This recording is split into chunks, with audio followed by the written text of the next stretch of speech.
All right, I hope everyone's doing well today. My name is Colin McNulty, and today I'll be talking about the climate and society of Denmark and how climate change is impacting it. So I'd like to start off with a brief introduction. Denmark is a Scandinavian country in Northern Europe just above Germany. It's linked to its neighbor Sweden by a bridge crossing the passageway between the North and Baltic Seas. According to the World Travel Guide, Denmark has a temperate climate that produces cool summers and chilled winters. The average high that is seen by Denmark in the summer is around 21 degrees Celsius or about 70 degrees Fahrenheit. Climate change has been said to cause summers to begin to average temperatures around 30 degrees Celsius or 75 degrees Fahrenheit, so that's about a 5-degree increase in Fahrenheit. Denmark's government passed a law in June of 2019 that commits them to reaching below 70% of their 1990 emissions by the year 2030. This new law also claims the country will reach carbon neutrality by the year 2050. They plan to set legally binding targets every 5 years to hold them liable, and the first target was set this year in 2020. Beyond this, the new law also commits Denmark to international climate engagement through climate finance and annual global reports on the Danish effects and impacts of climate action. So next I'm going to talk about the current state of CO2 emissions in Denmark. So, according to the World Bank, Denmark produces 5.94 metric tons of CO2 in 2014. For perspective, the United States had a population of 318.4 million people in 2014.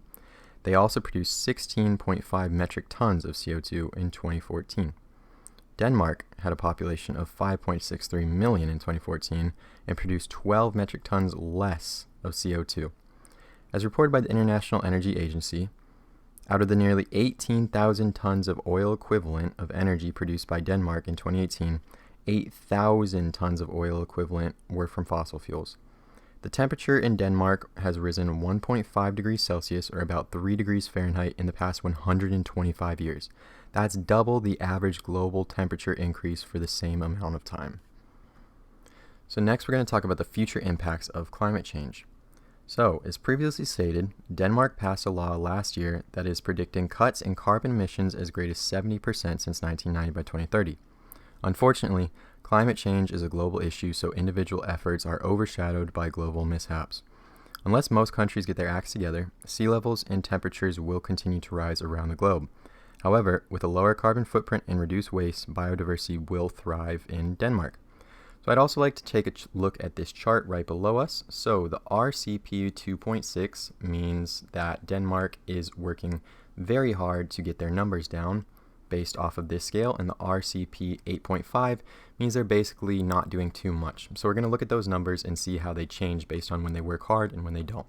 So if we look at the annual mean temperature under RCP 2.6, it would go up by 0.5 degrees Celsius if they were working about as hard as they could.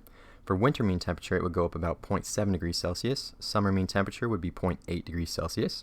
Looking at the annual mean precipitation, it would go up about 5%. Winter mean precipitation would go up about 8%. And the summer mean precipitation would go up about 10%. So not super drastic changes if we're looking at it over about a 70-year time span, 80-year time span. If we look at the RCP 8.5, so basically if they're not doing too much, it would go up about 1 degree Celsius, the annual mean temperature. The winter mean temperature would go up about 0.9 degrees Celsius. The summer mean temperature would go up about 1.5 degrees Celsius. Annual mean precipitation would be about 0.6%, or not 0.6, 6%. Winter mean precipitation would be 12%, and the summer mean precipitation would be 21%. So pretty drastic increases there when they're not doing too much. So finally, I want to look at the mitigation and adaptation of Denmark.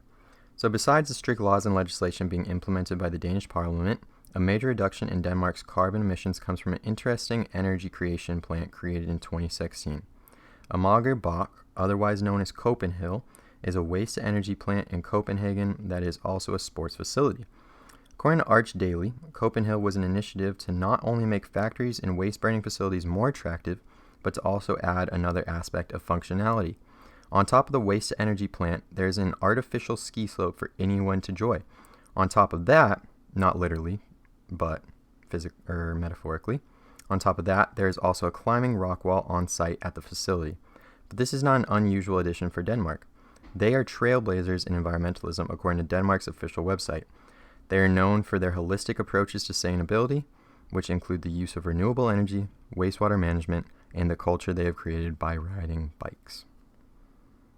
And here are my sources.